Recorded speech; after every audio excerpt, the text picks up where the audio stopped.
Boa noite a todos, sejam bem-vindos. Em nome da SBCC, Sociedade Brasileira de Controle de Contaminação, agradecemos a presença de todos. Sou Alessandra Lopes, diretora da Agência Momento Comunicação, responsável pela organização dos webinários da SBCC.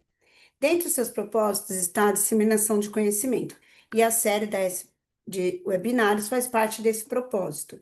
Para quem não conhece, a SBCC foi fundada em 1989, é uma sociedade científica sem fins lucrativos que congrega diversas empresas e profissionais de diferentes formações para o desenvolvimento de atividades na área de controle de contaminação em ambientes fechados. O tema que vamos abordar hoje é água na indústria farmacêutica e outras indústrias reguladas, e que contará com a participação dos convidados Eliana Pereira e Eduardo Lopes, e mediação de Rose Nascimento. Quero em especial agradecer às empresas apoiadoras deste evento que estão juntas nessa missão da divulgação de informações técnicas, que são elas a Abrava e a Arcontemping. Antes de iniciarmos oficialmente o webinar, informo que as perguntas devem ser enviadas no chat, no botão Q&A, que fica na base inferior da nossa tela. E dando sequência ao webinar, passarei a palavra para a Rose, que fará a mediação. A Rose é farmacêutica, possui vasta experiência na indústria farmacêutica, como MSD, Instituto Butantan, Libs e Amgen, atuando como gestora de processos assépticos e consultora técnica, com foco em processos de fabricação e preparo de áreas para auditorias nacionais e internacionais. É membro fundadora do Chapter Brasil América Latina do PDA, participou de revisões de normas junto à Anvisa, da RDC 301 e N35 e do anexo 1 do PIX. Membro voluntária da ABNT no capítulo de processamento asséptico e NBR 14644, parte 5. Foi gerente de Clean Room da Ausco Uniformes e atualmente faz parte da SBCC, é docente do Instituto Racine e Faculdade Oswaldo Cruz e é diretora proprietária da consultoria Rose Nascimento. Rose, a palavra é sua.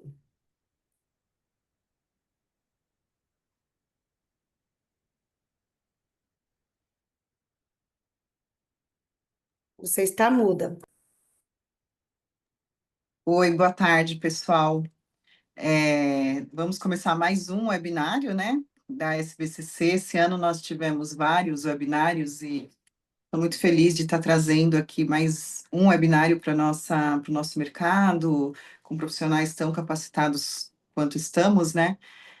A Eliana Pereira, ela é uma das nossas palestrantes, ela é farmacêutica, bioquímica, pela FCF, USP, pós-graduada em Administração Industrial pelo Vanzolini, Poli-USP, mestrado em Tecnologia Bioquímica Farmacêutica pela FCF USP e doutorado em Farmacologia pelo ICB USP. Atualmente ela é gerente de MQSA, Micro Quality Sterilization Assurance, Latana Kenvy, especialista em sistema de gestão da qualidade, fabricação de produtos farmacêuticos e dispositivos médicos, estéreis, bem como processo de esterilização por óxido de etileno, radiação, gama, acelerador de elétrons, calor seco e úmido, além de áreas limpas e controle de contaminação. Experiências adquiridas em empresas nacionais e multinacionais, como a Kenvy, Baxter Ampola, a Requite Benquiser, Embrahad, Johnson Johnson, Hold Polkland Horror. E esta é a nossa palestrante de hoje, que fará a primeira parte do nosso evento. E o Eduardo Lopes, né, que já é conhecido, ele já vem com outros webinários aí com a SBCC. Ele é diretor da Ampola Consultoria desde 2016. Ele é farmacêutico da FCF, USP.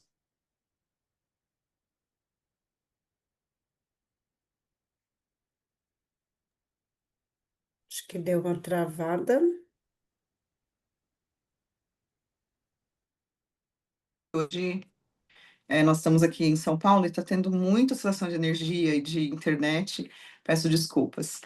Ele é pós-graduado, né? Vanzolini Poli-USP, atua nas áreas de engenharia, qualidade, produção, projetos e controle de contaminação desde 87. Anteriormente, ele ocupou cargos de direção e liderança nas empresas Biolab, Teuto, Pfizer, Sanofi, Rodia, Novartis e BMS, e ele ex-presidente e palestrante da SBCC, ok? Eduardo e Eliane, sejam bem-vindas, uma boa palestra. Gostaria de trazer, né, a informação dos nossos próximos webinários. A gente tem vários webinários acontecendo neste momento. Então, acompanhem, tá? Nós vamos ter alguns webinários voltados à área hospitalar, entre outros aí a esterilização. Então, nós estamos trazendo com essa ênfase do mercado, da importância que está tendo nessas normas. Estamos convidando também as pessoas para participar dos nossos grupos da SBCC. Então, entre no nosso site, enviem e-mail, né, caso vocês queiram fazer parte dos nossos grupos de trabalho. Então, a SBCC está vindo em uma nova, de uma nova geração, onde a gente agora está renovando todo o processo, e a ideia é que a gente tenha mais pessoas agregando junto com essa equipe que está aqui, né, que a gente está sempre engajado aí para a técnica do mercado, para melhoria, e visando a capacitação técnica dos profissionais, compartilhando aí com a área, ok? Então, bem-vindo, Eduardo, bem-vindo, Eliana. E agora a palavra é sua, Eliana. Muito obrigada. Eu vou compartilhar aqui a apresentação e vocês só me avisem, por gentileza. Como é que eu diminuo esse aqui? A hora que vocês estiverem vendo no modo apresentação. Estão vendo? Agora sim. Sim. Perfeito. Então, boa noite a todos, né? Muito obrigada pela participação, muito obrigada, Rose, pela apresentação. E como foi dito, hoje eu estou aqui com o Eduardo para a gente conversar um pouco a respeito de água para a indústria farmacêutica e indústrias afins, tá? Inicialmente, bom, a aplicação da água, então a água ela é a matéria-prima nas indústrias farmacêuticas, de dispositivos médicos e cosméticos, na formulação de soluções, suspensões, emulsões, inclusive na área de sólidos, na granulação úmida, é usada na limpeza e sanitização de equipamentos, instalações, ambientes, superfícies. E nós temos quatro tipos de água, né? A potável, a purificada, a ultrapurificada e a água para injetados. Então, a água potável, ela, deixa eu até ver se eu consigo suspender aqui. Bom, a água potável, ela, no Brasil, né, ela tem uma boa qualidade, ela é apta, né, adequada, né, para consumo, é uma água clorada, ela tem baixa pureza. O que a gente encontra muitas vezes é aquele, né, ferro na forma coloidal, parece, né, uma, um, uma gosma assim escura, marrom, que ele é difícil de remover, mas ela é amplamente utilizada, né, na lavagem de ambientes industriais e ela pode ser sim usada como a primeira água de lavagem em equipamentos, principalmente, né, em semissólidos, uso de pomadas e produtos de difícil remoção. Opa, não estou conseguindo. Não estou conseguindo mudar. Não mudou, tá parada na tela do água É, potável. que curioso. Eu não consigo nem sair. Deixa eu parar de compartilhar e compartilhar de novo. Me desculpem.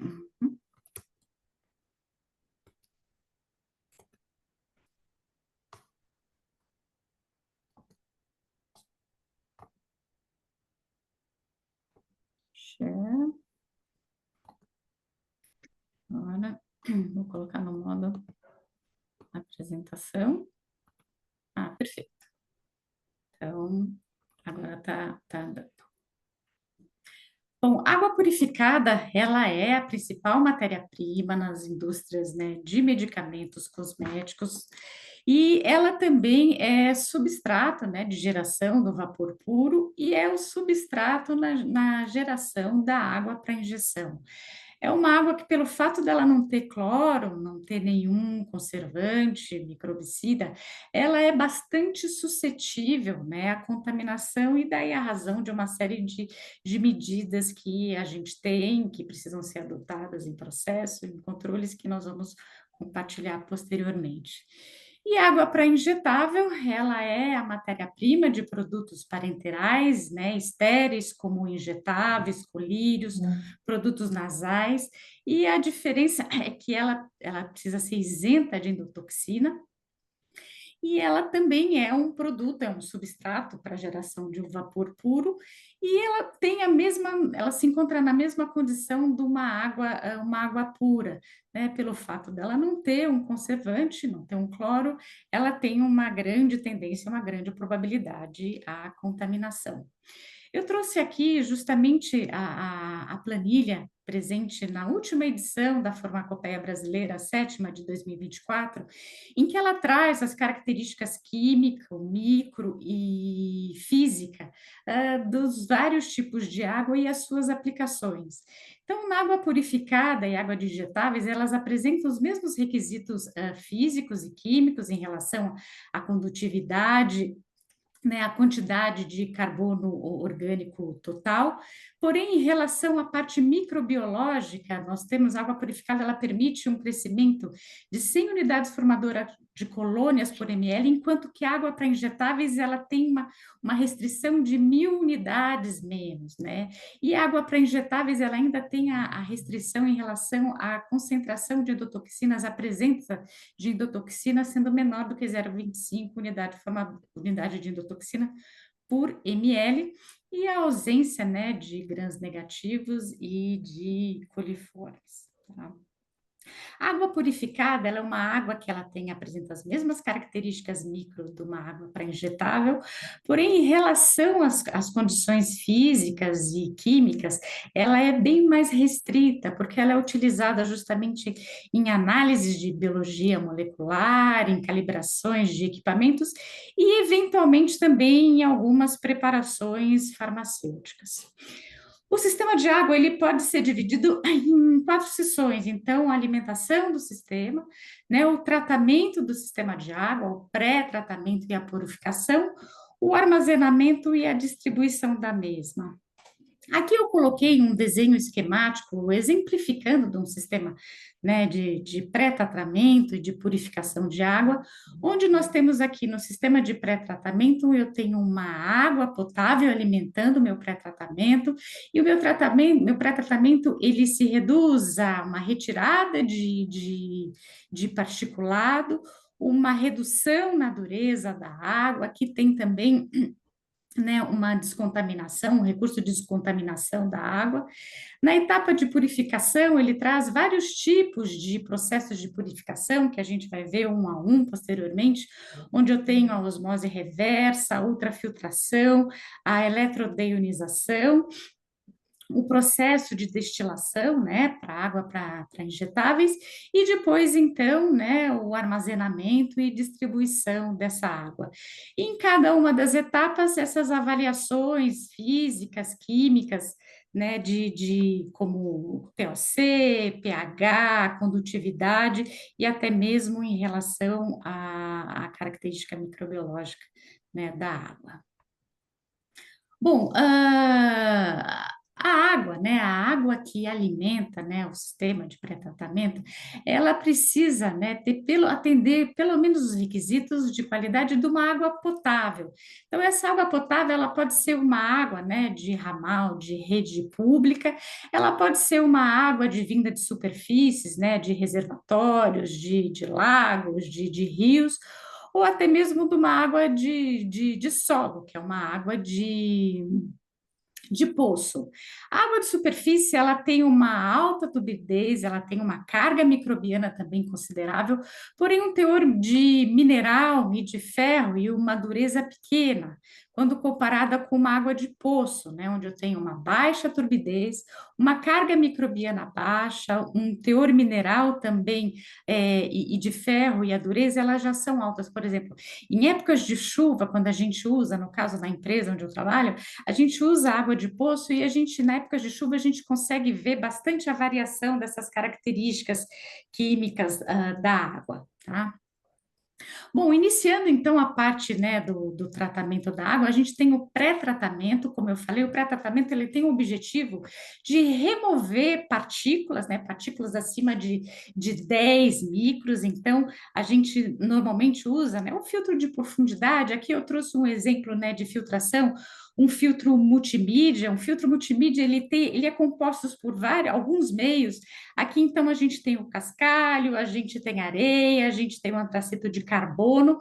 Então, a água ela vai passando para o seu particulado e o particulado ele vai ficando, né, preso nesses meios, e aí, então, eu tenho o filtrado.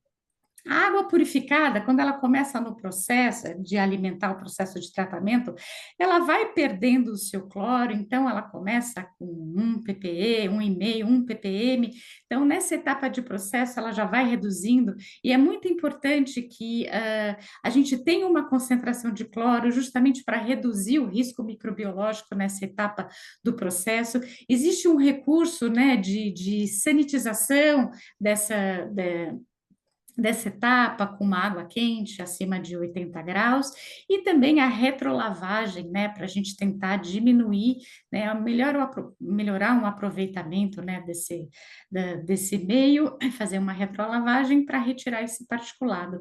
E às vezes nesses meios de filtração, como tem aqui, a gente tem, né, o carvão ele é bastante suscetível a um substrato para crescimento, né, microbiano, então é muito importante essa parte de sanitização. A etapa seguinte, a gente tem o abrandador, que ele é único exclusivamente para reduzir a dureza da água, retirando o cálcio e o magnésio, né? Então, o cálcio e o magnésio, eles promovem incrustações nos sistemas, né? Que muitas vezes inviabilizam o seu uso ou sugerem, né? Facilitam, né? A adesão de micro-organismos. E aqui também, nessa etapa do processo, o cloro, ele, às vezes, ele tem uma incompatibilidade, né, com a resina que é usada, então ele diminui a sua vida, então vá se reduzindo esse cloro, né, esse microbicida, e a gente vai aumentando também a possibilidade de contaminação, então é por isso importante também o processo de sanitização dessa etapa. E aqui eu trouxe uma forma de ilustrar, então nós temos o abrandador, ele tem resina, né, e resinas, esferas iônicas. Aqui no caso são esferas compostas, né, por sódio, são resinas catiônicas, onde, né, ela vai catiônicas, onde ela vai atrair, né, cátions, no caso como o cálcio e o magnésio, e a gente vai substituir então nessa esfera iônica o sódio, né? Então, à medida que a água ela vai passando, vai tendo uma troca com essas esferas, né, nessa resina, e a gente vai tendo então uma água com uma menor quantidade, né, de cálcio e magnésio, melhorando, né, a sua dureza. Só ilustrando aqui, né, dois abrandadores, né, em paralelo, que normalmente a gente usa esse recurso. Tá? Uma outra etapa bom, aí a gente entra então, depois do pré-tratamento, a gente entra numa etapa de purificação, iniciando pela osmose reversa. A osmose reversa, ela faz o uso na água, ela passa por uma membrana semipermeável, e essa membrana, né, semipermeável, ela vai reter alguns íons, alguns compostos orgânicos, inclusive, né, algumas bactérias. Então, nesse desenho ilustra a água, né, entrando pressurizada, passando por essas membranas, né, então dos dois lados, né, do cilindro, e aqui ao centro a gente tem uma água, né, a água um pouco mais purificada sendo coletada. A osmose reversa, ela tem uma eficácia de 90 a 98%. O problema é que de 100% dessa água que passa pela osmose, 40% ela é perdida nessa água de rejeito. Então, a gente tem, assim, uma eficácia reduzida, né? Então, muitas vezes a indústria ela não tem um uso para essa água de rejeito, que é um volume bastante, né, bastante considerável. E muitas vezes uma passagem só por esse processo ele não é eficaz, eu não tenho uma redução significativa da minha condutividade, eu preciso então passar ela mais de uma vez por esse processo, ok? Uma outra metodologia de purificação é a deionização, né, bastante simples, onde a gente conta, né, com resinas com troca iônica, que faz a remoção de minerais, não só de cálcio, como o de magnésio, mas eu tenho uma amplitude maior de cálcios, então, por exemplo, eu tenho resinas aniônicas, catiônicas, né? As aniônicas, ela tem, né, uma afinidade, né, por partículas, né, positivas, ela traz, e a catiônicas por partículas negativas. Então, nós temos nessa etapa do processo a retirada de cátion iônios como o sódio, o cálcio, o ferro, o magnésio, íons como o cloro, o sulfato, o nitrato, né, o flúor. E quando esses cátions, esses ânions, eles são retidos, né, nessas resinas, eles são trocados por um íon de hidrogênio e a hidroxila, né, formando água, tá? Então, aqui é uma etapa de retirada de cátions e ânions, tá? Bom, um outro processo de purificação é a eletroionização. E aqui, às vezes, você vê como EDI, como CDI, porque é um Continuous Electrodeionization, tá? Mas, assim, o processo básico, ele é o mesmo.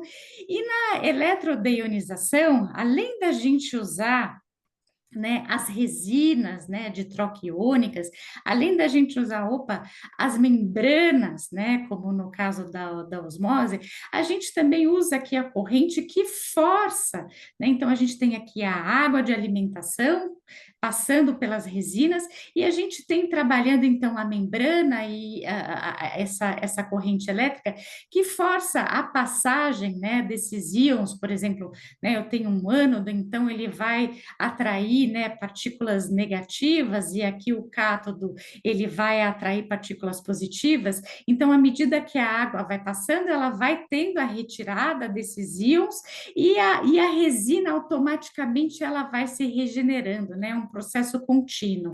E aqui à direita eu trouxe uma fotografia, né, de um eletrodeionizador. Nesse slide seguinte, eu trouxe apenas um comparativo, né, entre o sistema de deionização e de eletrodeionização, onde, né, a gente tem, né, como uma principal diferença, uma tecnologia distinta, mas a gente tem um fluxo contínuo e uma capacidade também de regeneração da resina contínua, né? Aqui, no caso, eu preciso fazer a regeneração manual, em loco, ou até mesmo trocar o canister.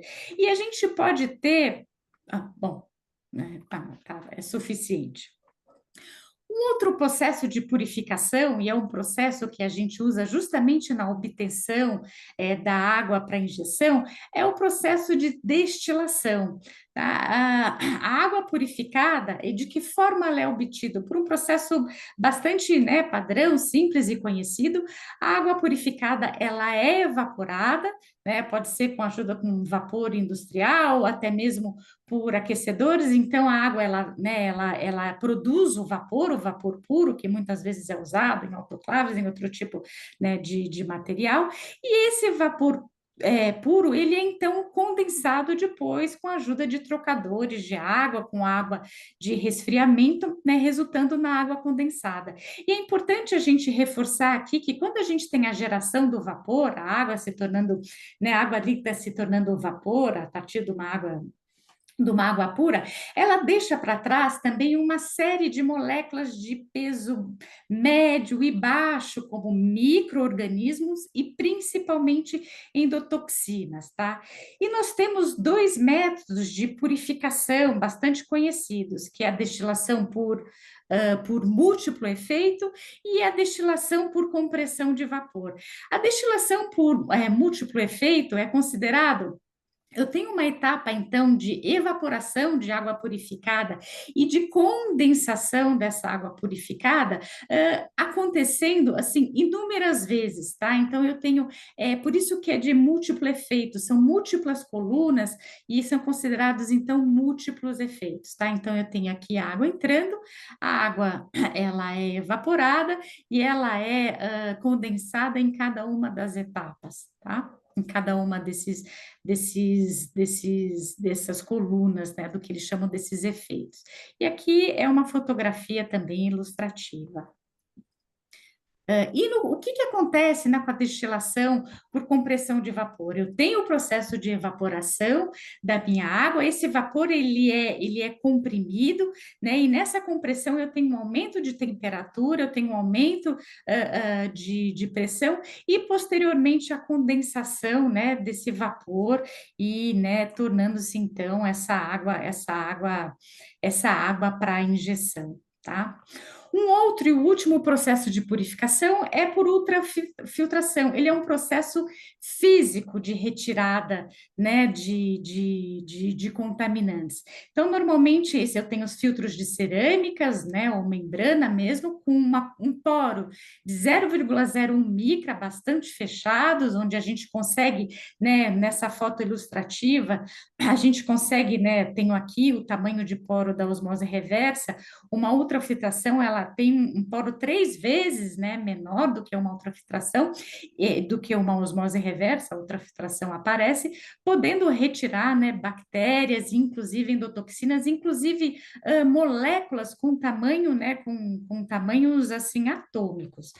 Ele é um processo bastante caro, essas resinas, elas são bastante, esses filtros, eles são bastante caros, mas são muito eficazes também.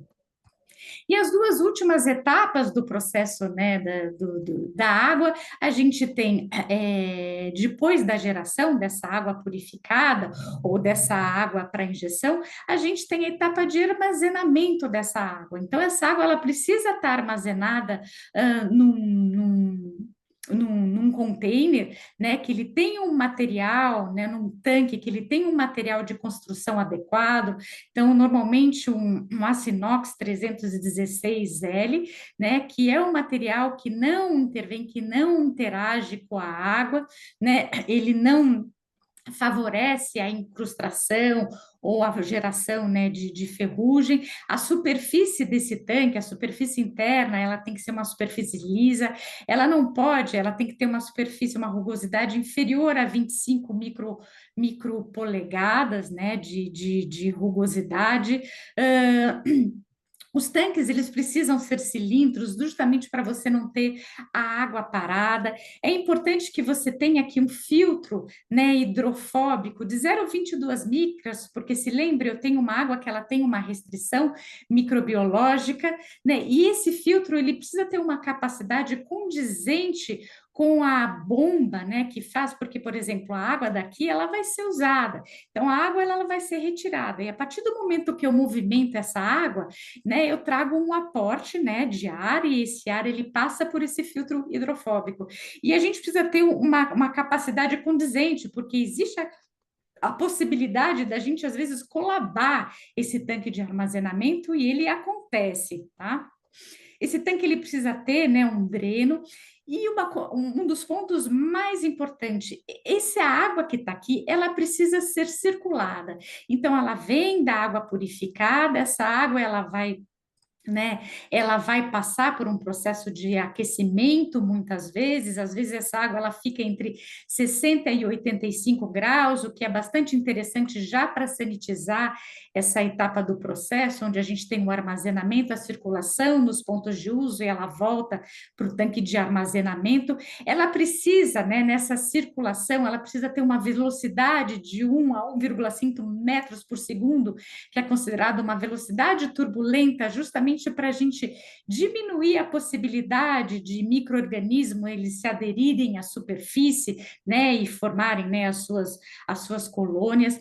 Essa etapa do processo de armazenamento e circulação, se ela não tiver uma água a temperatura alta, a gente tem que ter um processo semanal ou quinzenal de sanitização, né? Então, às vezes a gente usa, né? Aqui tem uma fotografia de um gerador de ozônio que é altamente oxidante, até essa UV, essa luz ultravioleta, ela também tem uma possibilidade de redução microbiológica, mas normalmente a gente deixa ela depois do gerador de ozônio, porque após a geração do ozônio para a sanitização desse sistema, a gente precisa degradar esse ozônio, e normalmente esse ozônio ele é degradado com uma luz ultravioleta, tá?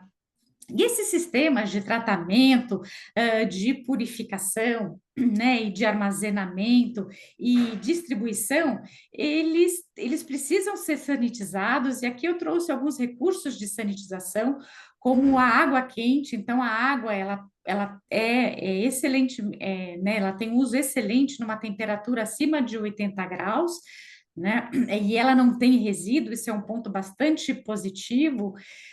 O vapor limpo, ele também é um recurso de sanitização desses sistemas. O problema é a alta temperatura, a alta pressão. A gente tem aqui, né, um risco de segurança.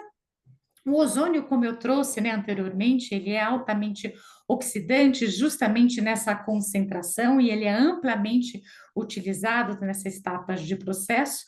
A luz ultravioleta, que é uma luz ultravioleta, ela fica abaixo do espectro do visível, ela tem uma ação, e muitas vezes erroneamente entendida, que ela é uma energia, né, uma radiação ionizante, e ela não é.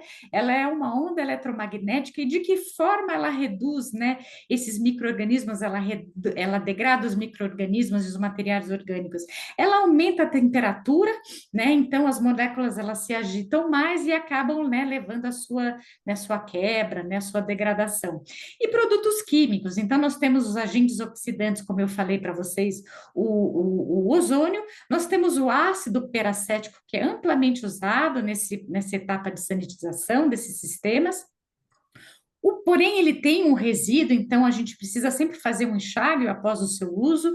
A gente tem o peróxido de hidrogênio, que ele tem uma ação microbicida bastante extensa, e o seu produto de degradação é a água e o oxigênio, então ele é bastante, né, indicado. E produtos halogenados, como o hipoclorito de sódio, que ele é o bom e o barato, né? Porém, ele também tem resíduo, e é importante que a gente faça o seu enxágue, né, ao final do seu uso.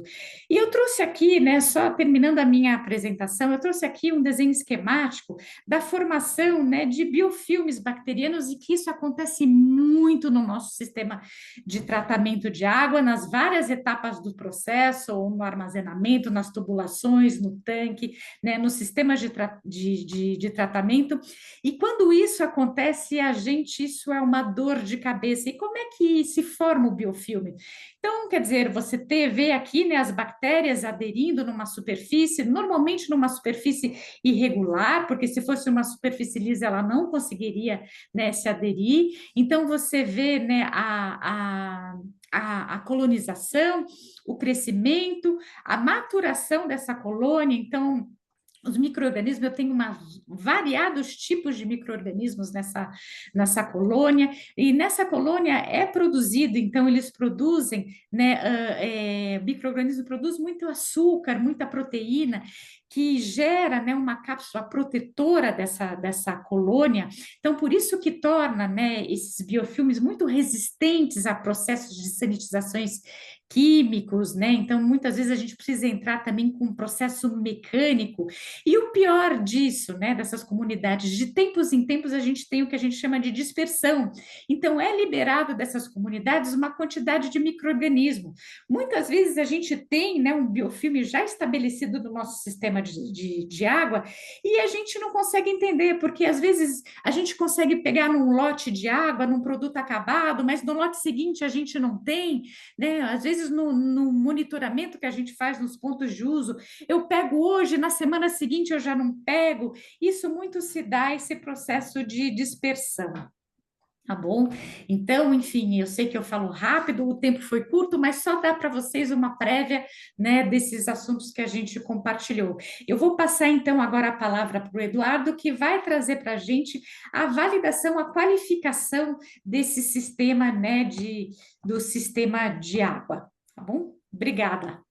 E aí a gente abre no final para as perguntas. Ok.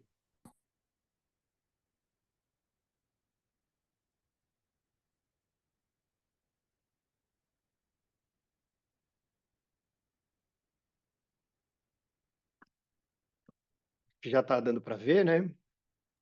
Tá Sim. sim, Eduardo. Ok.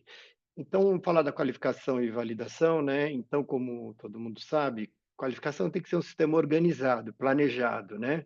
Então, a gente não precisa entrar em detalhes aqui, mas na hierarquia de documentos, mas sempre é importante você ter um documento mestre, o que a gente vai falar um pouquinho mais sobre ele, e os documentos filhos, né? A outra coisa muito importante é o seguinte, não faz sentido a gente fazer validação solto, né? Então, a validação ela veio de um processo de engenharia, né? Veio do User Requirements, lá atrás, o requisito do usuário.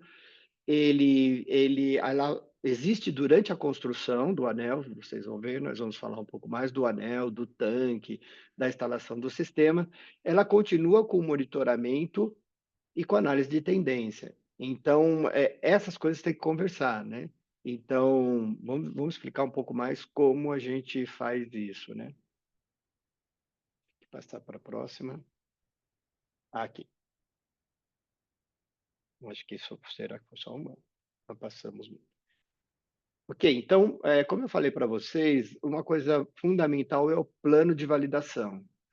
Chama plano de validação, mas pode ter outro nome. Importa é ter um documento mestre, né? Esse documento é um documento curto. Então, imagina você que o auditor, uma pessoa nova, um cliente, uma autoridade, vai querer ver um documento só. Então, esse documento tem que falar tudo, né? Então, você não tem que mostrar as 12 pastas que você tem de resultados. Só o documento, o plano mestre significa muita coisa. Mostra a sua organização. Então, é estratégico, então ele não é analítico, ele não vai dizer tudo, quem vai dizer tudo são os protocolos, né? Ele apenas vai dizer o principal, vai descrever o sistema de forma resumida, né? Ele tem aprovação pelos níveis estratégicos da empresa, então, normalmente, quando você faz uma matriz de aprovação, esse é um documento crítico para ser aprovado pelos mais altos níveis, né? Ele é composto de uma breve descrição. Então, um esquema não precisa ser um desenho, muita gente põe o desenho de engenharia. É um esquema, é menos que um desenho. É apenas os elementos principais do sistema. Imagine alguém que chegou agora na sua empresa, como a Eliana explicou, você tem mil formas de produzir, várias formas de produzir água. Então, a pessoa quer saber, ela está curiosa, olha, será que é destilação? Será que é por osmose reversa? Será que é passo simples, duplo passo? Será que ele usa água do município, ou será que ele usa água de poço? As informações básicas têm que estar. Então, é um esquema, não é um desenho, né? Tem a matriz de responsabilidades, né? Então, quem que é responsável por quê? Quem assina o quê em documento? Quem faz? Quem assina, né? O status e a lista de documentos filhos, né? Então, você vai dizer, olha, já que ele é o documento pai, né? O plano mestre, ele vai ter a URS, os planos de qualificação de projeto, comissionamento, FAT. Nem todos os componentes do sistema vão ter todas as etapas do processo, então você vai identificar isso no plano de validação. E, como eu falei, é uma excelente oportunidade, não é só para a auditoria, mas para o conhecimento da própria instituição. Então, o que você vai fazer? Compartilhar isso com as outras áreas. Então, é muito interessante para treinamento, para a pessoa que entrou no início do processo, né? Para conhecer água. Análise de risco, né? Então, é a base de toda a qualificação, não só da qualificação da água, né? Então, o que é muito importante? Você já tem um documento inicial, que foi o requisito do usuário, que é escrito em linguagem do usuário, né? Agora, a análise de risco vai correr todas as fases, vai descobrir ou vai deixar claro quais são os riscos maiores. Riscos maiores pressupõem testes maiores por mais tempo. Então, qual é o erro grande aqui? Você faz uma análise de risco e testa todos os componentes o tempo todo com o mesmo rigor. Então, por que você fez a análise de risco, né? A análise de risco pressupõe uma hierarquização de testes. Lugares mais arriscados têm mais testes. Seria essa a ideia, ou testes mais demorados, né? Então, como eu falei, os pontos críticos mais arriscados podem exigir mais etapas de qualificação. Enfim, o FAT, né, que é o FAT, o pessoal diz. Então, o gerenciamento de risco vai apontar quais os componentes do sistema de água que são necessário fazer FAT. Uma dica aí são assim, geralmente os equipamentos grandes, de difícil transporte, fora do padrão, é interessante fazer o FAT. Tipicamente é o tanque de armazenamento. Geralmente é equipamento que não é pequeno, Se você descobrir um defeito, uma irregularidade na sua planta, ele já chegou, então muitas vezes o tanque é grande, é melhor fazer, ele é feito sob encomenda, então é interessante você ir no fornecedor e fazer alguns testes lá. A outra vantagem do teste, às vezes você usa o termocompressor, um sistema grande como termocompressão também, você usa o FAT, né? Ou outro equipamento de produção de água, né? Que, como a Eliana falou, múltiplos destiladores ou sistemas assim mais complexos. Quais as vantagens dos FAT? Se ele for bem feito, você pode usar os testes para as etapas da qualificação, então é uma forma de você conseguir economizar tempo de construção e de validação do anel. Há uma redução de custo se houver uma não conformidade, porque você consegue reduzir essa anticonformidade de forma mais cedo, e ainda é uma forma de você começar a treinar o pessoal que vai trabalhar com esse sistema lá na construção do tanque. Então, a pessoa participa desde o início, assim é mais fácil quando for fazer as outras etapas de validação e a etapa de startup e produção, né? Qualificação de projeto.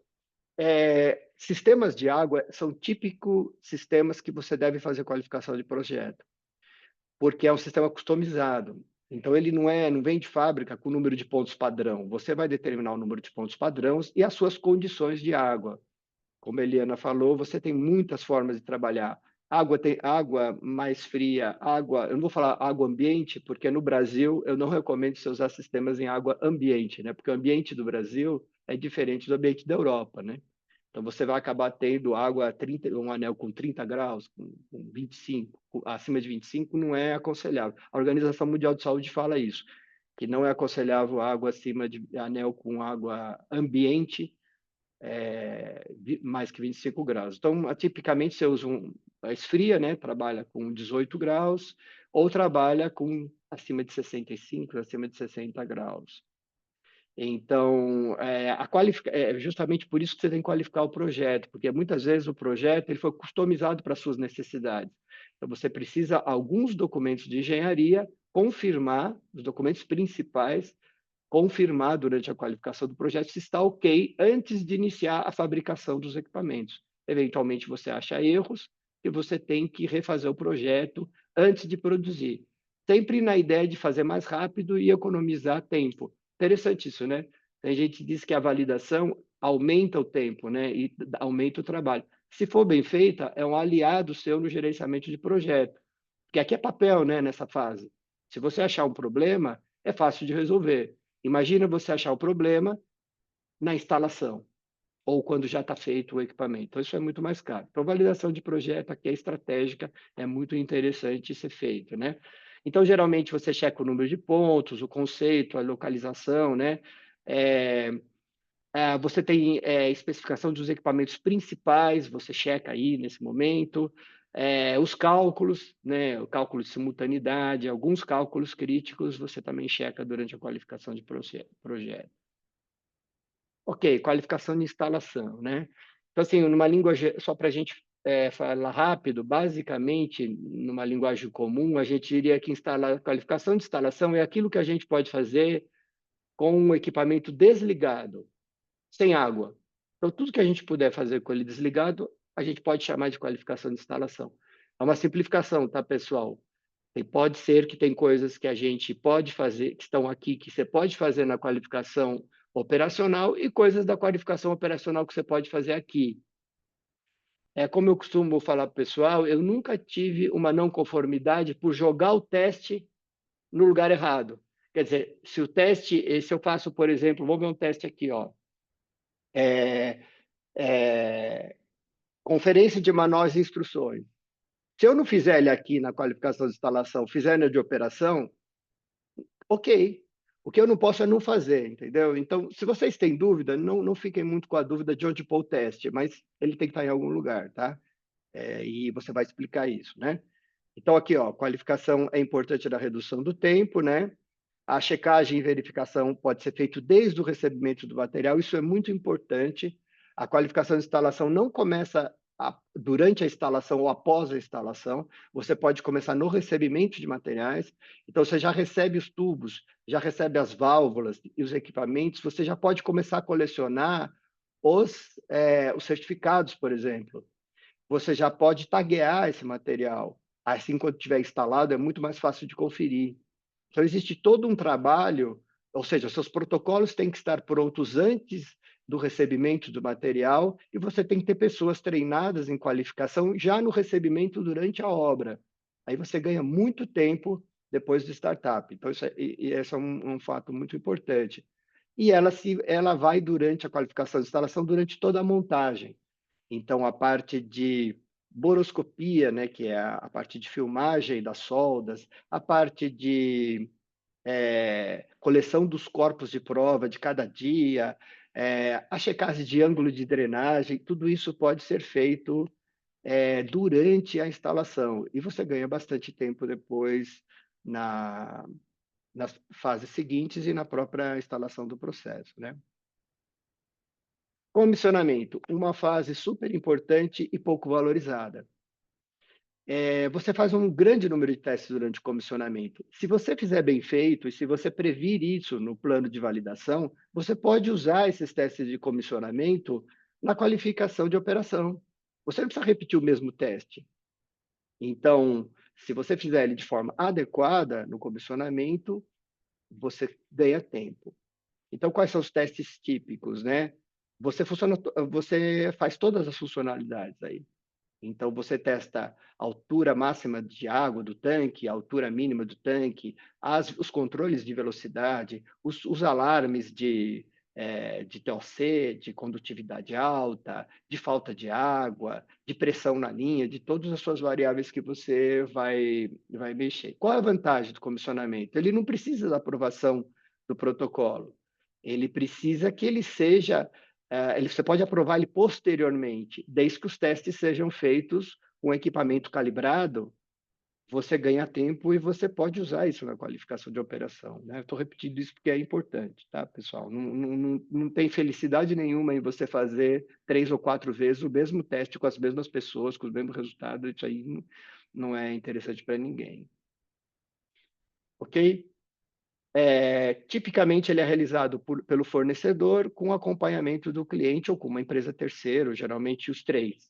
Uma empresa terceira, um acompanhamento pelo próprio cliente ou representante do cliente, de preferência quem vai operar, e o pessoal que está executando, né? Ok, qualificação de operação, nós falamos alguns testes, né? Então, você trabalha com o sistema computadorizado que gerencia, a gente faz durante a qualificação. Não é necessário um protocolo à parte de sistema computadorizado, né? A gente faz ele integrado no sistema de água. É uma abordagem mais prática e perfeitamente aceita. Então, você faz os alarmes, os níveis de sets, né? Os registros, você simula variações de produção do volume de água, teste de simultaneidade, resultados químicos, falta de energia é um teste importante para você ver se o seu sistema reage com aquilo que ele foi previsto, né? Parada de bomba, eventualmente você até faz uma troca de bomba, que são etapas que você prevê na sua qualificação, principalmente se elas forem críticas lá na análise de risco, né? O volume máximo e mínimo já falamos, simulação de consumo máximo e mínimo, procedimentos críticos de parada e manutenção, é interessante você simular aqui.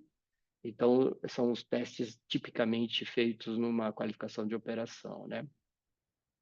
Qualificação de desempenho, né? Então, tem pouca gente que lembra que a qualificação de desempenho, na verdade, ela é longa, né? A Eliana mesmo contou que com variações sazonais você varia a sua qualidade da água. Então, a rigor, a qualificação de desempenho demora pelo menos 1 ano, onde você vai ter todas as estações cobertas. Mas a primeira fase, como está na farmacopeia, é de 2 semanas, né? Então, você faz amostras diárias, além das amostras contínuas, né? Amostras diárias microbiologia, normalmente, e as amostras contínuas de condutividade, TOC, são as amostras que você faz. A fase 2, mais 2 semanas, né? E muitas vezes você consegue começar a trabalhar produzindo produtos com a fase 1, a fase 1 concluída. Você vai avaliar o risco dessa sua operação. E a fase 3, aí sim ela é completa depois de um ano, onde você faz o relatório e aí você estuda se você vai manter aquele nível de amostragem ou se você suaviza. Se os seus resultados forem bem, o seu monitoramento passa a ser mais suave. Ele não tem necessidade de ser um monitoramento igual que você fez durante a validação, né? Então, nesse momento, do final da fase 3, você faz um plano de monitoramento e é esperado que ele seja mais simples, mais suave do que a própria qualificação, né? Se você tiver alterações ou controle de mudança, é esperado que você intensifique a amostra, ou se você tiver desvio, né? Durante um ano ou um ano depois, enfim, você pode voltar a um tipo de amostragem um pouco maior, né? O que acontece é que, às vezes, você detecta um problema de produção de água, né? Um problema técnico de água, e aí não adianta você apenas aumentar a amostragem. Então, se você tem um problema, a Eliana falou alguns problemas que podem ocorrer lá em relação ao pré-tratamento, por exemplo, ou ao tratamento. Se você começa a ter alteração da sua água, não adianta amostrar mais, você tem que resolver o problema, né? Então, parece óbvio, mas tem muita gente que não trabalha assim. Ok, aí um item fundamental muito importante que pouca gente faz é análise de tendência. Então, o pessoal tem de ver a água como um lote de produto, e você analisa e falou, passou ou falhou. Ah, então esse dia passou ou falhou, então tudo bem. O dia seguinte, passou ou falhou. Ah, então tudo bem. Aí passou. E não é assim, né? Além da sazonalidade, você pode ter outros problemas cumulativos na água. Então, é importante você poder, a todo tempo, responder a seguinte pergunta. Qual é a tendência da sua água? Então, você tem 3 alternativas só. Ela melhorou, ela piorou ou ficou como está. Se você não souber dizer se a sua água está piorando, se ela está melhorando ou se está ficando como está, você não faz uma análise de tendência. Ela tem sistemas estatísticos complicados que nem precisa fazer. A coisa mais simples é simplesmente gráficos. Por exemplo, você faz um gráfico de microbiologia junto com um gráfico de parada, de microbiologia junto com um gráfico de falta de água, algumas coisas desse tipo. Ou um de condutividade e microbiologia, ou microbiologia durante o ano, para você ver as sazonalidades. É um gráfico simples, são gráficos simples que pode te ajudar bastante você tomar uma decisão de qualificação de desempenho. Aqui eu até falei um pouco, aqui eu acho que eu já falei, né? Na fase 1 você fixa os limites de alarme, né? Então, isso é uma coisa interessante. Aqui o monitoramento é o que eu já estou me adiantando falando desse slide, né? E além de tudo, que o monitoramento, a análise de tendência vai te dar como final é o material para você fazer análise anual, né? Do mesmo jeito que você faz a análise anual de produto, você faz a análise anual de utilidades. Então, uma vez por ano, você tem que analisar os seus dados cumulativos de água e tomar uma decisão. A grande decisão que você toma aí é o seguinte: o meu sistema ainda está validado? Ou eu devo, porque eu fiz mudanças, porque eu mudei condições, porque eu mudei uso, porque eu mudei turnos, eu vou ter que fazer uma outra validação? Ainda que essa validação não seja 100% do zero, ainda que a nova validação seja mais suave que a validação original. Mas anualmente você tem que tomar essa decisão e tem que escrever isso na sua revisão anual de água. Então, você analisou o seu monitoramento, analisou as tendências, analisou durante um ano e chega à conclusão: o meu sistema está com uma tendência positiva, está melhorando, está sob controle, a validação está mantida. E aí você vai fazer essa mesma observação no ano seguinte. Aqui, né? Eu falei, outras coisas que fazem parte para você manter a qualificação, você tem que ter um sistema de qualidade, né? Então, basicamente, os itens mais importantes do sistema de qualidade que nos interfere para nós aqui são desvios, controle de mudança e análise de tendências, né? Então, isso vai nos dar aquele diagnóstico que eu falei, que se o sistema está qualificado ou não, né? Ok, aqui algumas referências aí interessantes, né? Acho que a gente não tem muito tempo de falar delas, mas basicamente a água é um assunto fundamental, né? Então, em muitas, ela está em quase todas os compêndios grandes, né? Então, em todas as grandes monografias, análises das farmacopeias e fora das farmacopeias. Acho que é mais isso. Acho que é isso que eu tinha que falar. Não sei se vocês têm mais alguma coisa a falar ou se a gente pode ir para as perguntas ou trocar ideias, experiências. Estamos à Rose, disposição. nós temos no chat algumas perguntas. Ah, tá. Posso ver algumas aqui. Oi, tudo bem, Ó, gente? Eu, eu oi. tô, eu tô na AVC, eu não sei vocês, mas está oscilando a energia e a internet aqui, mas vamos lá. Eu vou fazer a primeira pergunta, tá, Edu? Aí Ok. vocês. A primeira pergunta é do Eduardo. Boa noite. Na geração de WFI por osmose reversa, R0, gostaria de saber se o R0 é um método confiável para o controle de endotoxina, assim como é o método de destilação. Ó, essa é uma pergunta muito importante. Você sabe que durante anos houve um debate. A Europa não considerava a osmose reversa um sistema eficaz de controle de endotoxina, só os Estados Unidos, né? Eles têm mais tradição em filtração, eles consideravam. Depois a Europa passou a aceitar, né?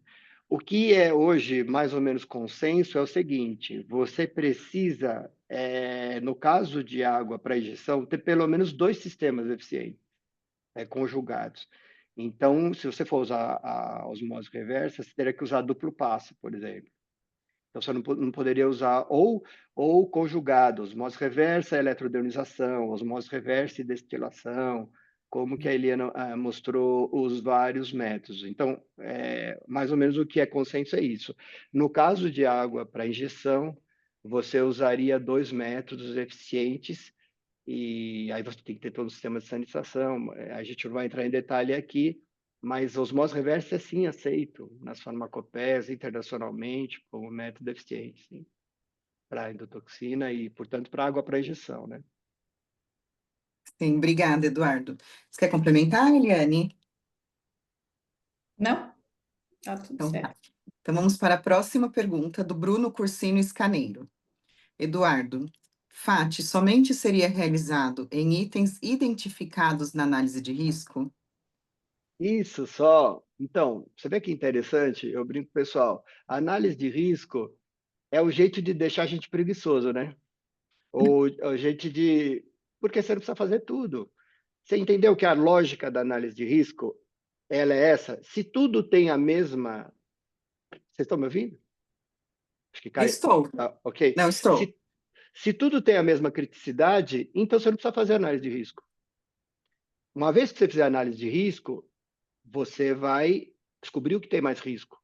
Portanto, você vai tomar mais testes, você vai fazer mais testes ou vai gastar mais tempo naquilo que for mais crítico.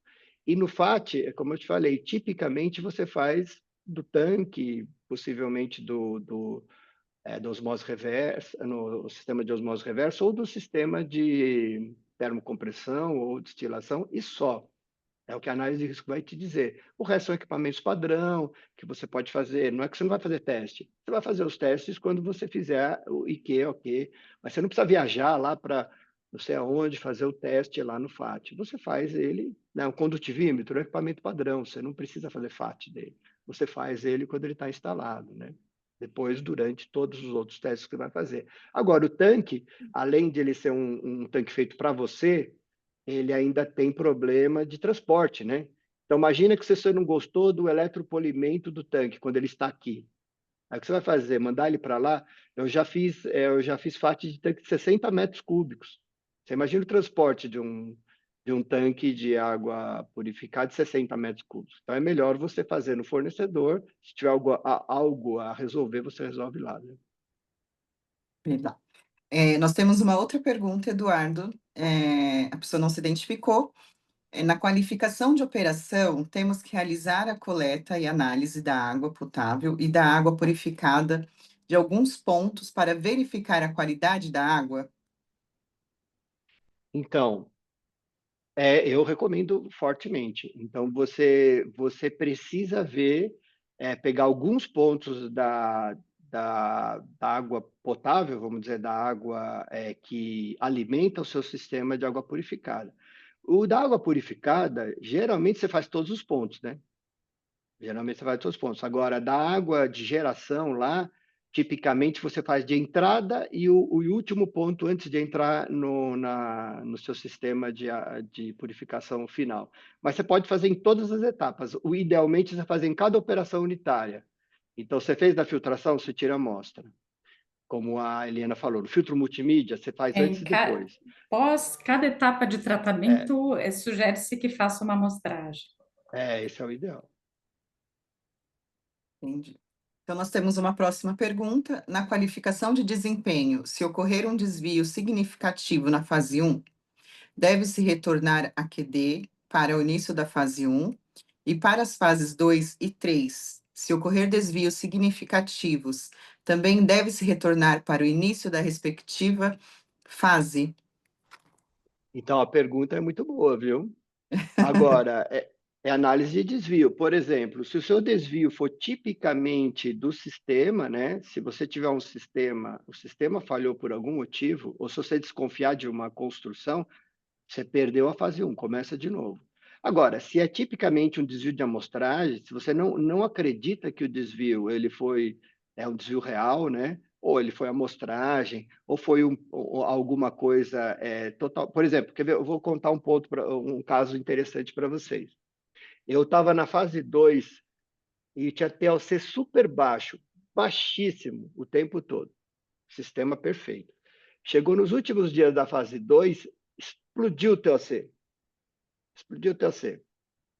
Nós fomos investigar. O pessoal resolveu pintar a área, a grade em volta da, da osmose reversa nesse dia. E a amostragem é aberta. Então, ele capturou o solvente da tinta, era tinta óleo, no sistema. O sistema continuou com zero de TLC, mas a amostragem foi contaminada claramente pelo solvente. Só naquele dia. No dia seguinte, o cara não pintou mais, voltou ao TLC normal. Então, nós não perdemos nenhum dia. A gente explicou isso no desvio e manteve sem perder nenhum dia. E é interessante, né? Assim, o que a gente precisa tomar cuidado, né, Eduardo?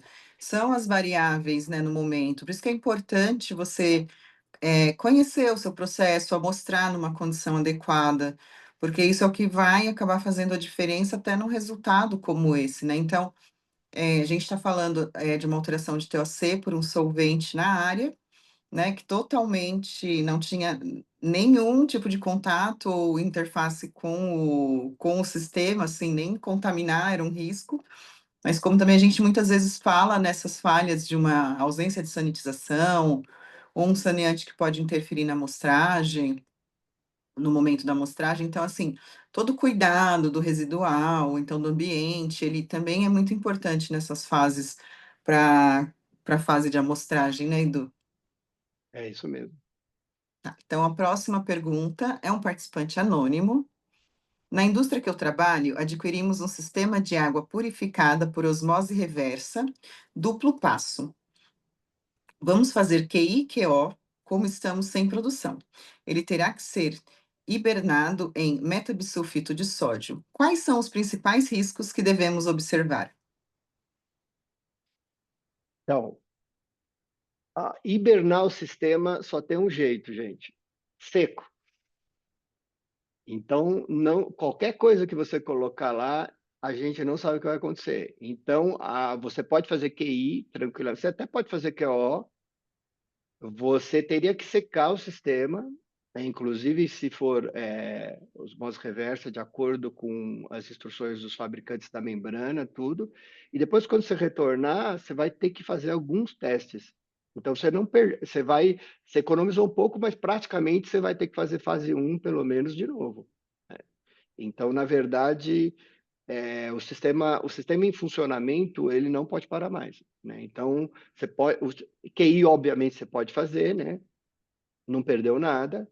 Agora, qualquer substância material que você colocar, o sistema não foi projetado para isso. Ele foi projetado para trabalhar com água, baixíssima condutividade e movimento, né? Então, fora isso, ele não dá para... Você perdeu a qualificação, basicamente, pelo menos a qualificação de operação, a fase 1, você perderia. Obrigada, Eduardo. Para a próxima pergunta. É um participante anônimo também. Boa noite. Na fase 1 da QD, os produtos fabricados durante esse período podem ser comercializados? Então, pode, pela regra, pode, né? Agora, o que eu faria? Uma análise de risco, porque se você tiver imagine que você tem uma fase, seu sistema é muito estável, você não teve nenhum problema na fase 1, você confia nos equipamentos, passaram em todas as qualificações, é um fornecedor conhecido, quer dizer, tudo isso você pode fazer. Em que algumas empresas fazem, elas fabricam o produto e não liberam, sob risco de você jogar o produto fora.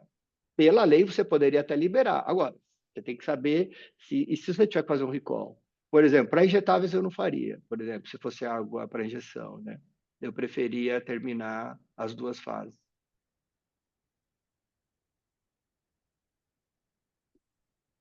Próxima pergunta, participante anônimo. Em análise de tendência, como posso definir um critério justo para nomear a tendência? Faço uma média dos resultados de todos os monitoramentos ou foco em falar e analisar o resultado mais crítico? Existe algum requisito ou critério de como avaliar e nomear tendência? Obrigada. Então, não tem, né? Isso é bem interessante. Não tem um É. requisito específico. Agora, você sabe uma coisa que eu gosto? Bom, primeiro, que coisas simples de estatística que são importantes, né? Por exemplo, microbiologia. É muito importante você ter o quali, né? Além do quanti, você ter quali. Então, você precisa saber que tipo de micro-organismo tem. Então, isso te ajuda a tomar decisão. Muitas vezes você usa moda em vez de média, porque tem valores absurdos que você pode atribuir à amostragem, alguma coisa, então você usa a moda, os valores mais frequentes, em vez de usar a média. É um jeito de você trabalhar, também pode ser. Desvio padrão. Você pode trabalhar com o desvio padrão do seu alvo, e na tendência você vai dizer, olha, esse mês eu obtive um menor desvio padrão em média. Então, independente dos valores, eles estão agora com o desvio padrão menor. Significa que você está convergindo para a qualidade. Então, são dicas que ajudam você a analisar a sua tendência, né? Então, é isso, né? Analisar se você deve trabalhar com a moda. Para você descartar, se for um desvio, se tiver fora desvio, você tem que explicar por quê, né? Tem que ter um motivo para explicar. E você tem que buscar desvios baixos, né? Desvios padrões baixos é o seu objetivo em todos os parâmetros, inclusive nos físicos, né? Então, se ele está baixando, seu desvio médio padrão está baixando, você está sob controle. Se ele está aumentando, ainda que dentro dos seus limites, está pior. Aquela resposta que eu te falei, se alguém te perguntar, está piorando? Está piorando, porque o meu desvio padrão está pior, mesmo estando dentro. Acompanhando tendência, né, Eduardo? Isso, todos os resultados é importante nesse acompanhamento de tendência que você já consegue identificar previamente se nós está tendenciando a um risco, né? A um risco de uma É. reprovação ou de sair fora do parâmetro. Isso é importante. A Rose tem razão. Só mais uma coisa de tendência, o que acontece? Alguns parâmetros, como a micro, a Eliana até explicou o pesadelo de toda pessoa que trabalha com água, que é o O biofilme. filme. Então, o biofilme, ele não tem ele não segue estatisticamente essa análise que a gente falou, que, olha, o seu desvio vai aumentando até você estar fora. Não é assim. Ele dá de uma vez. Quando dá desvio, ele dá biofilme, ele deu um monte de ponto. Depois ele para, fica silencioso. Ele está lá, como a Eliane explicou, mas ele sai. Então, as análises estatísticas, elas servem para as variáveis que tendem a seguir a estatística, né? Temperatura, velocidade da água, se você medir, condutividade, elas levam a estatística.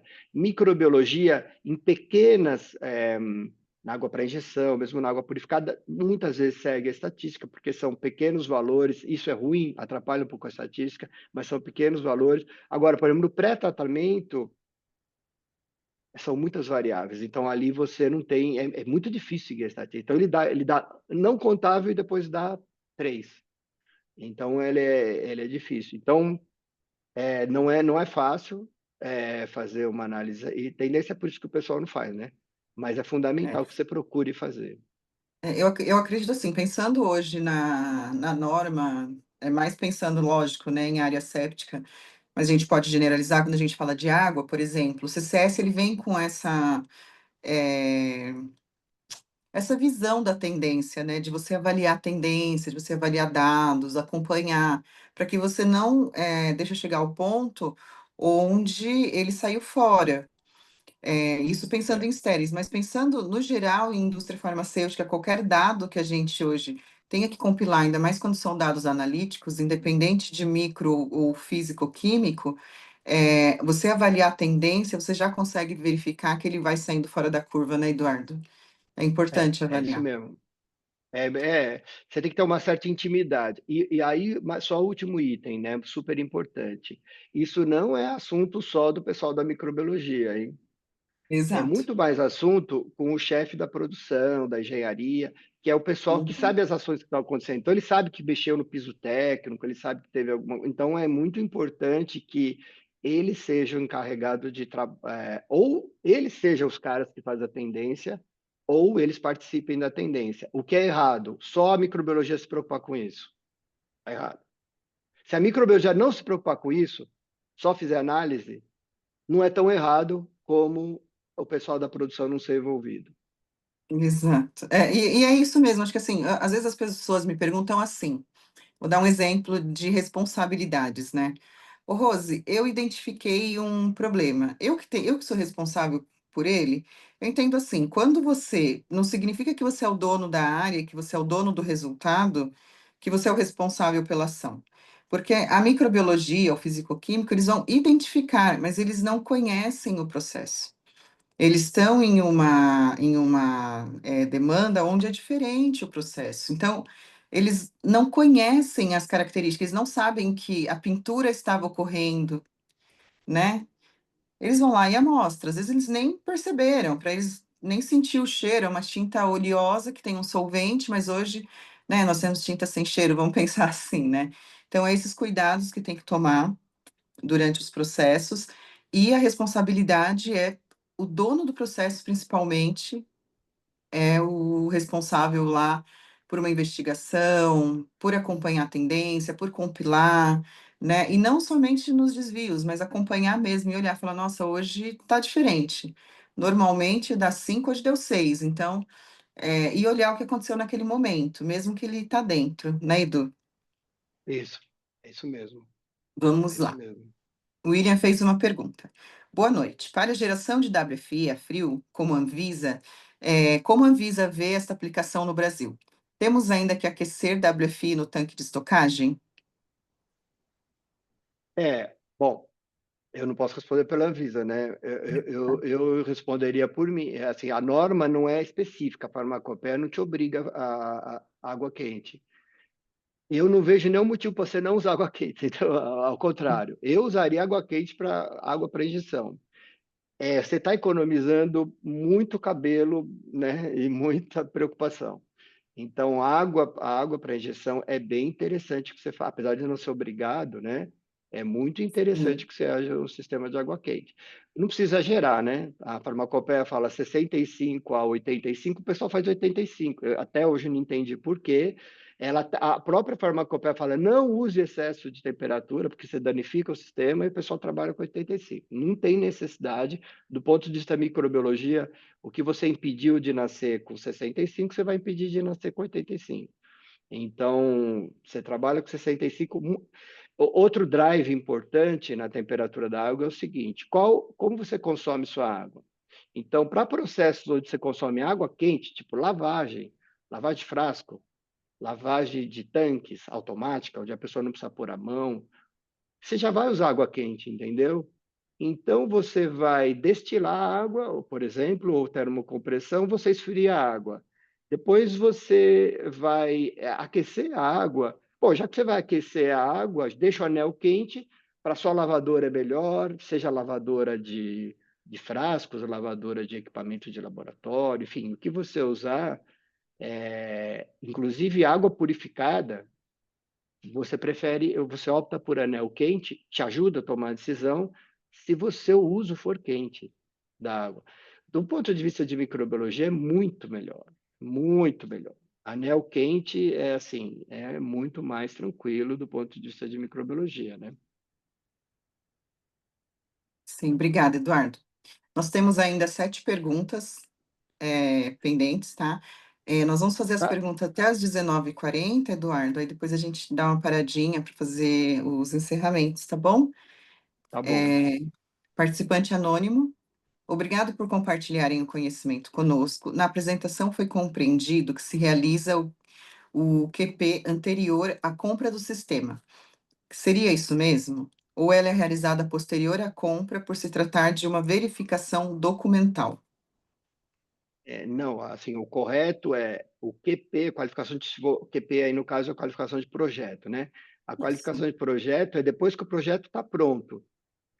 Aí, se você, normalmente, você não necessariamente tem que ter comprado. Você até pode ter comprado. Agora, o que é importante é antes da execução, certo? Você comprou, você pagou o sistema, mas ele não foi executado. Por quê? Porque se você achar um problema, você evita de produzir o equipamento errado, certo? Então, Sim, independente da compra, é importante que está pronto o projeto e você tem que influenciar na construção, por exemplo, do tanque, né? Você vai construir um tanque. Você já pode ter comprado ou não. O que importa é que você veja ele antes de começar a construir. Porque depois que ele fez o tanque, você descobriu um problema. Por exemplo, eu vou contar problemas que eu já tive. Ah, faltou um orifício. O cara colocou o orifício do tanque, já está pronto o tanque, você vai fazer um outro orifício, vai fazer uma emenda, já foi eletropolido, dá para fazer, mas é um retrabalho. Então, se você tem um projeto pronto, antes de executar, você vê se o projeto está correto. Ah, está correto? Ah, tá bom. Então, eu posso começar a produzir. Esses equipamentos que são produzidos sob encomenda, né? No tanque que eu falei.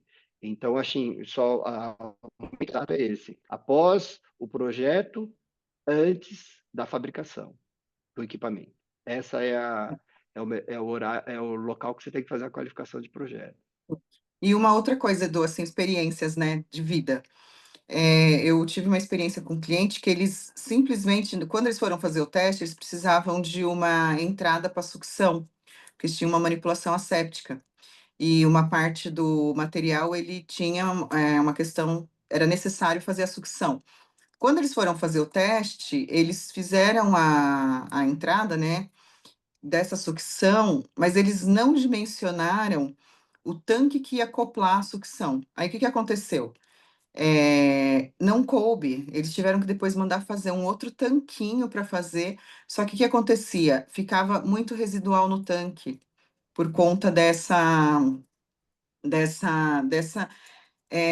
falta de avaliação no momento do projeto. E aí eles tiveram que incluir algumas rinçagens no tanque.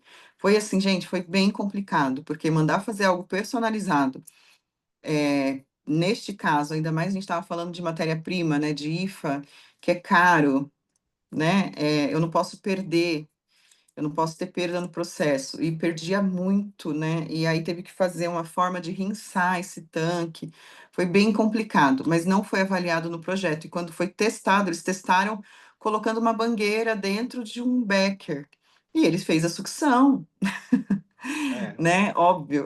Então, aí depois falou, tá, mas a mangueira não acopla no tanquinho, que era um tanque, aqueles tanques de pressão. Então, assim, olha só o problema, né, de um projeto que a gente acaba falhando aí nas avaliações.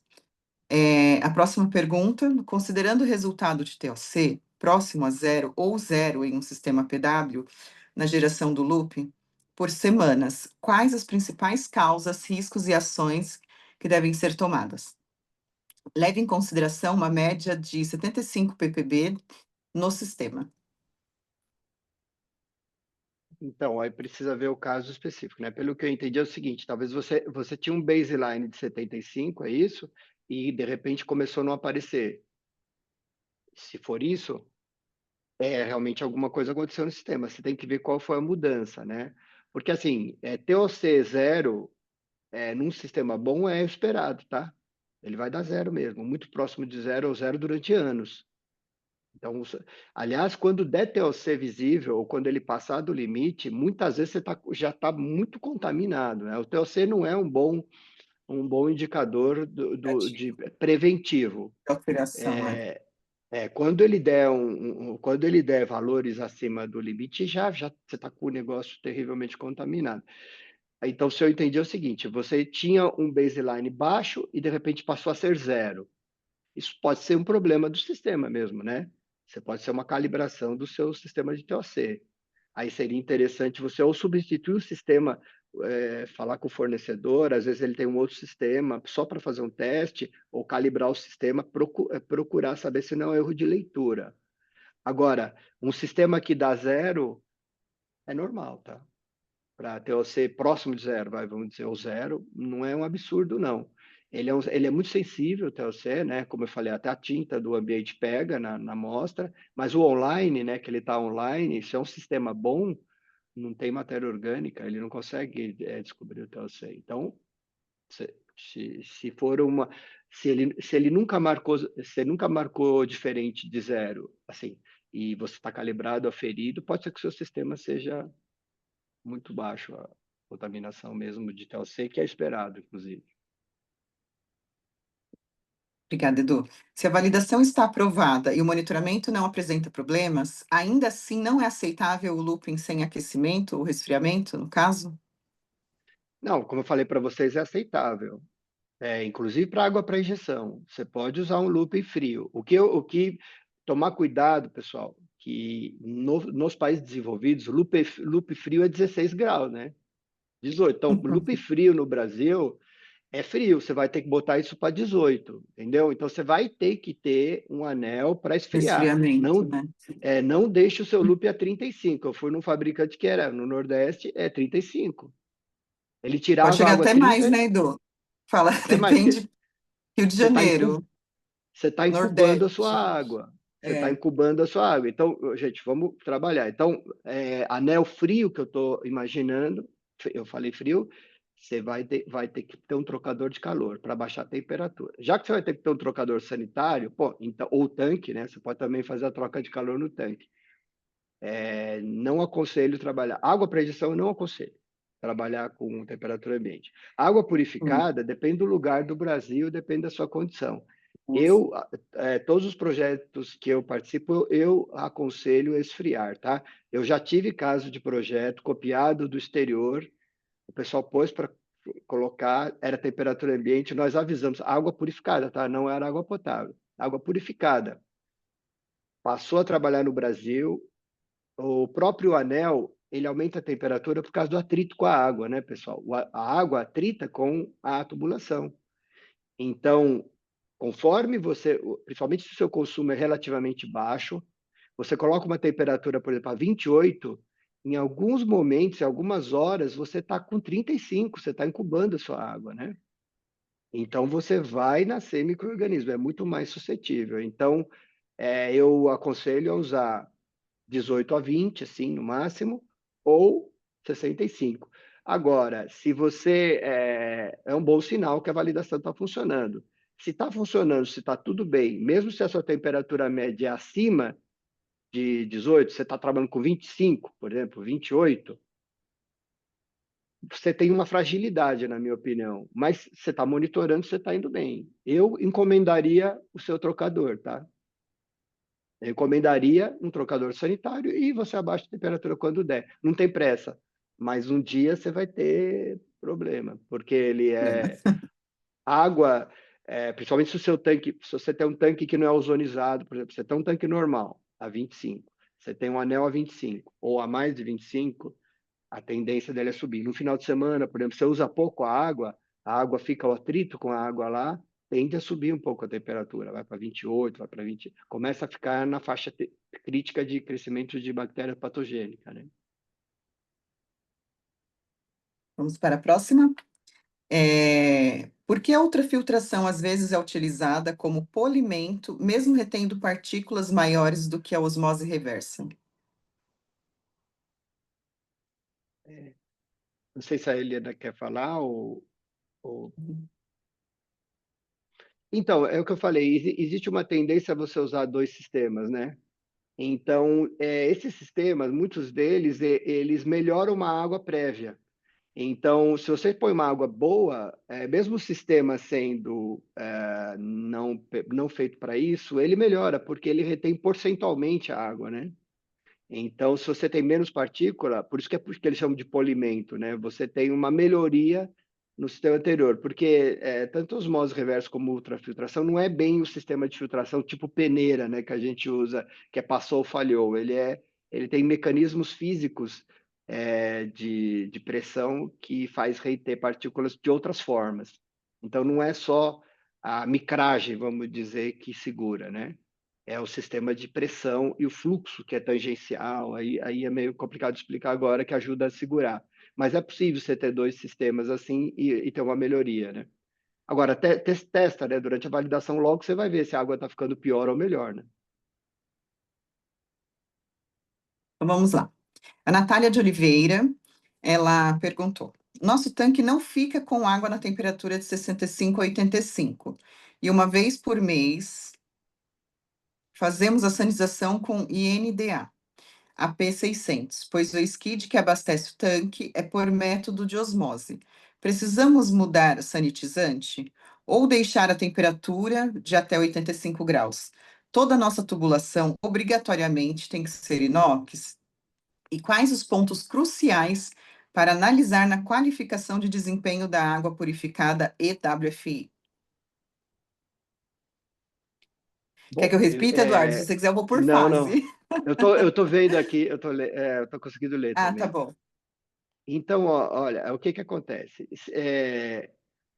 Tanto a água purificada como WFI, o padrão aqui no Brasil é aço inox 316L. Você pode usar resina? Pode, até para água para injeção. É pouco usado no Brasil, é muito mais caro, mas no exterior você vê biotecnologia com água para injeção com tubulação de resina. É uma resina especial, mas dá. O que não pode é PVC ou a resina normal. Então, tubulação normal para água potável não é aceitável para água purificada e água para injeção, de jeito nenhum. Tem que ser tubulação para água de altíssima pureza. Então, ok, dá para fazer com resina, é muito raro, eu já trabalhei em alguns projetos, mas no Brasil o normal é o aço inox 316L, tanto para PW como para WFI. Agora, como eu falei, é proibido, não use de jeito nenhum tubulação normal. PVC, outras resinas resistentes, Possíveis, né? não deve usar. São resina especializado, aí toda a tubulação, as conexões, a solda, é enjoado do mesmo jeito que é enjoado a solda orbital do aço inox. Então tem toda uma especificação. Então, se você quiser ir para resina, vai. No Brasil fica mais caro, né? Então é melhor trabalhar com inox. Bom, esse é um ponto. O outro ponto que falou é se você pode fazer sanitização química. Pode, a Eliane explicou, né? A sanitização, e falou as vantagens e desvantagens. A sanitização térmica não deixa resíduo. A sanitização química, você vai ter que eliminar o resíduo. Então, Quanto tempo demora? Dependendo do sistema, você pode demorar várias horas e perder muita água, jogar bastante água fora. Talvez o custo-benefício vale a pena. Pela legislação, você tem que usar água quente? Não, nem para água para injeção. Eu estou dizendo a nossa experiência. Eu, para água para injeção, uso sempre quente. Para água purificada, no Brasil, em geral, você vai ter que esfriar. Eu esfriaria. Custo-benefício de você usar um trocador de calor para baixar 2 graus, 3 graus, o importante é não deixar ela subir muito mais do que 25. O ideal é ficar 20. Aí você não vai ter contaminação. Então, é uma dica de quem vai fazer o projeto, né? Agora, se você tem ela, você tem que monitorar a temperatura e pensar em ter um trocador quando for possível, né? Vamos para a próxima. Genesi. Há uma forma padronizada para definir limites de alerta e ação para sistema de água? E qual seria? Então, não tem, né? Como eu falei, a gente trabalha com uma estatística de pequenos números, né? Principalmente para. Então, não tem uma forma padrão. O que eu sugiro é essa que eu falei. Se você conseguir usar a variação do desvio padrão, então você vai reduzir esse desvio padrão. Então, você tem um baseline, então você vai saber qual é o seu baseline. Então, por exemplo, se você trabalhar com 75% do seu baseline, é um jeito que o pessoal trabalha, pode ser o seu limite de alerta. Então, trabalhar pela variação do desvio padrão, não do limite em si, né? Não dos limites, mas se você trabalhar com calcular os desvios padrões e falar, olha, quando o meu desvio padrão começa a crescer, ou ele está acima do meu 75% ou 85% da minha produção, posso considerar de alerta. Agora, como eu falei, microbiologia não tende a seguir alerta, tá? Esse é um problema, ele dá pico, ele não segue alerta. Condutividade, sim. Temperatura, sim. Então, essas você, talvez a microbiologia não valha ter o sistema de alerta. O que tem um cliente que a gente conversou e orientou, que é bem interessante, que a gente está usando a análise de tendência da semana como limite de alerta. Então, você está olhando na semana. Se você houve uma tendência de aumento, ainda aqui dentro, você considera que você está em alerta. E aí você toma alguma ação. Por exemplo, começa a mostrar mais a semana. Depois, se você tiver segurança, faz isso cada 15 dias, ou faz isso cada mês. Quer dizer, você faz em vez de você esperar um ano para fazer a tendência, você faz a tendência, por exemplo, de 15 dias e fala, olha, eu tenho uma tendência a subir, então eu estou em alerta. Aí eu faço mais amostra e tal, ou eu aumento a minha frequência de sanitização. Para a microbiologia funciona isso, o limite de alerta é você fazer uma tendência mais curta, né? Em vez de você esperar um ano de tendência ou 6 meses, você coloca. Até juntando com a outra pergunta, Rose, se você me permite aí, revisões periódicas, é necessário avaliar a sazonalidade? Justamente isso vai aparecer na revisão, na sazonalidade. Então, você vai ter, como a Helena falou, você tem um perfil, por exemplo, aqui típica de São Paulo, aqui das proximidades, você tem seca, né? Você tem seca numa boa parte do ano e você tem grande chuva numa outra concentrada. E normalmente isso afeta a água, até a da água da Sabesp. Imagine a água do poço também é afetada. Tem lugares que é mais constante, né? Então, alguns lugares do Nordeste, a chuva é mais ou menos, no litoral do Nordeste, a chuva é mais homogênea durante todo o ano. Já no Centro-Oeste tem esse problema de seca que nem a gente. Nossa, No demais. interior, então, mas afeta. Afeta, sim. Inclusive, isso merece uma observação na sua revisão anual e na sua fase 1, né?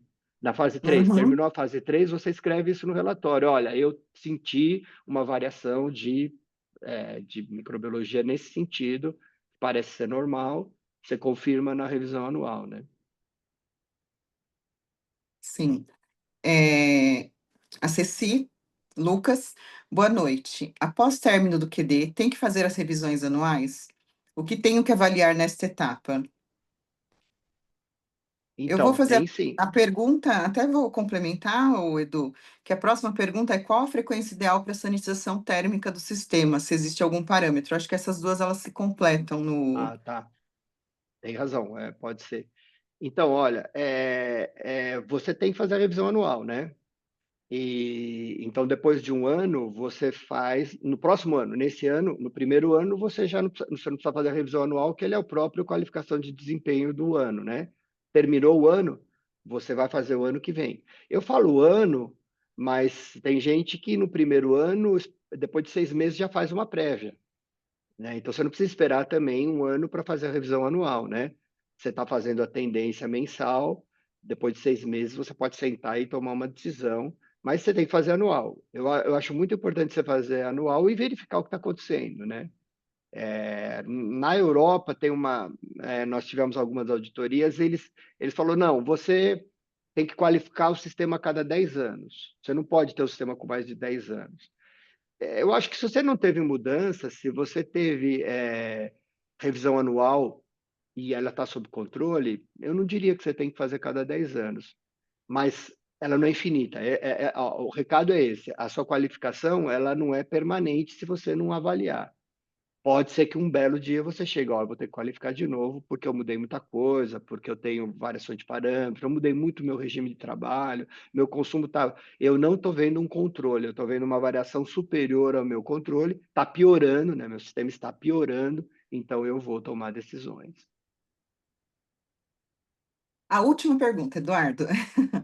Eduardo, você tem experiência também em indústria de cosmético? É aceitável PVC para cosmético? Tenho. Tem dos não é aceitável. Você não consegue manter esses parâmetros que a gente falou com PVC. Então, o cosmético exige água purificada, e a água purificada, como a Eliana explicou, não é a produção da água purificada. É a produção, o armazenamento e a distribuição. Então, se você tem a produção, ok, mas seu armazenamento é PVC, você não vai ter, ainda que você tenha os testes microbiológicos durante um tempo sob controle, você corre um risco. Não é considerado água purificada em nenhuma farmacopeia, em nenhum lugar. Então, se você não tem problemas, ainda bem, mas você vai ter que trabalhar com um anel e com um tanque Vai adequado, chegar o né? momento do problema, né, Eduardo? Fala, vai vir, não Vai. se E quando preocupa. chegar, aí a última mensagem, se eu puder dar: a microbiologia, ela dá pouco aviso, né? É o que a gente falou, a tendência é pouco aviso. Então, quando contaminar, muitas vezes você tem biofilme, e o PVC para ter biofilme é Ótimo. maravilhoso. E aí o que vai acontecer? Você vai ter que fazer outro anel, porque não tem como limpar aquilo. E não, o jeito de limpar é muito mais caro que o seu anel. Entendeu? Então é melhor você fazer um anel. Como eu falei, ainda que existam anéis de resina, que são pouco usados no Brasil, mas se você quiser se aprofundar, a gente, num outro seminário, ou a falamos com mais calma, ele dá o mesmo trabalho de instalação e é tão caro quanto o inox. Então, a menos que você tenha um motivo para não usar inox, eu use o inox. E o sistema de água, na verdade, ele é um padrão independente do tipo da área, né, Edu? Porque os controles são os mesmos e os riscos também, É verdade. A né? farmacopeia é a mesma, né? Ela não distingue, né? Ela Sim, fala sistema de água, PW, é, né? Então, purificado, ou WFI. Então, assim, é, ela vai classificar o seu sistema de água.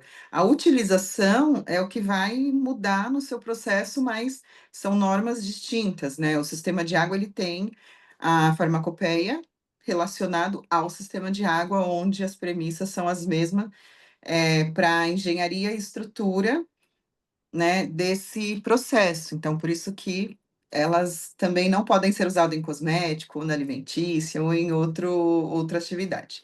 Eduardo, muito obrigada. Eliana, muito obrigada. obrigado. Foi muito bom o conteúdo, sempre é muito bom, né? Eu acho que a gente tem tido um público muito legal, acho que as palestras estão agregando muito, e a forma que você traz os assuntos, né? Eu, particularmente, sou fã do Eduardo, gente, então eu sou suspeita para falar, porque ele trabalha, né? O trabalho dele é muito bom, admirável e muito explicativo. Eu acho que isso é uma das coisas que a gente tem trazido, né, na SBCC muito forte. A gente trazer temas onde as pessoas consigam tirar dúvidas, que ele venha a ser super explicativo. O Eduardo, ele faz isso muito bem, eu gosto muito da linguagem que ele trabalha. A Eliana também, muito bem, né? Todo o contexto da base, do que a gente precisa ter das nossas premissas, ok? Então, quero agradecer vocês pelo tempo de todos que estão aqui, tá bom? Vou passar agora para a Alessandra fazer o nosso encerramento. E, pessoal, muito obrigada, Obrigada. né? Nessa noitinha de frio, né, Obrigado. Eliana? Não sei como tá, você é daqui de São Paulo? Gelado, mora aqui, sim. Ah, você mora aqui. Gelado. Então tá frio, gente. Eu tô, assim, eu sou do ABC, então aqui é mais frio ainda, né? E tá muito frio e a gente tá aqui aprendendo um pouquinho mais, né, com esses profissionais excelentes aí. Obrigada, Eliana. Obrigada, Edu. E, Alessandra, agora a palavra é sua. Tá certo. Bom, eu também, você já agradeceu, quero mais uma vez agradecer a audiência, a vocês como convidados aqui, sempre uma aula, né? Agradecer aos nossos apoiadores aí, a Brava e a Arcontemp. Informar que nós temos dois webinários previstos para o mês de outubro, que é focado na área de hospitais. Logo estará nas redes sociais, então acompanhe as redes, acompanhe o site da SBCC para acompanhar essa agenda, que ainda esse ano ainda a gente tem bastante coisa, né, Rose? Na Muita agenda. coisa ainda acontecendo, gente. Olha, acompanhe a SBCC, vocês vão ficar surpresos com as nossas novidades em breve, né? Nós estamos Sai. trazendo aí muita força a SBCC. Eu falo que a SBCC fez parte muito da minha educação técnica profissional e de muitos profissionais, né? Assim, estou nessa área faz um tempinho já, e os primeiros cursos que eu fiz foi na SBCC, então essa questão do acesso, do compartilhamento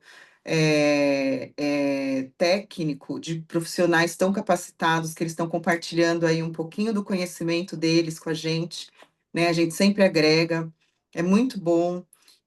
Eu valorizo muito isso, né? Eu falo isso e é verdade. O Eduardo é uma pessoa que hoje eu tenho a consultoria, mas trabalhava na indústria. Ele fez vários projetos nas indústrias que eu trabalhei e sempre assim trabalhos muito com um nível muito acima da média.